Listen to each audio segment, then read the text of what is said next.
तेच बसली जेवायला. अरे ही पंक्तीत बसून आमरस वांग चपाती खाणारी बाहेरच्या देशातली पोरगी कोण आहे? तर रामकृष्ण हरी मंडळी, तळेवाडीच्या अखंड हरिनाम सप्ताहामध्ये थेट रशियाहून एक कुटुंब आले. भक्तीचं वेळ लागलेले हे कुटुंब म्हणते तरी काय हे बघूया, चला तळेवाडीला. जय हरी विठला पांडुरंग विठला,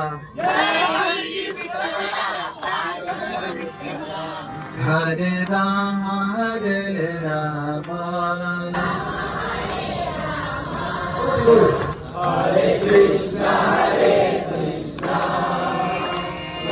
कृष्ण हरे हरे. माझी आई खूप लहान होती, फक्त 14 वर्षाची होती.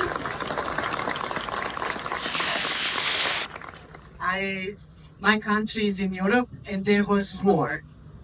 आणि माझ्या आईच्या कंट्री युरोप मध्ये आहे आणि तिथे हे होता काय युद्ध होता.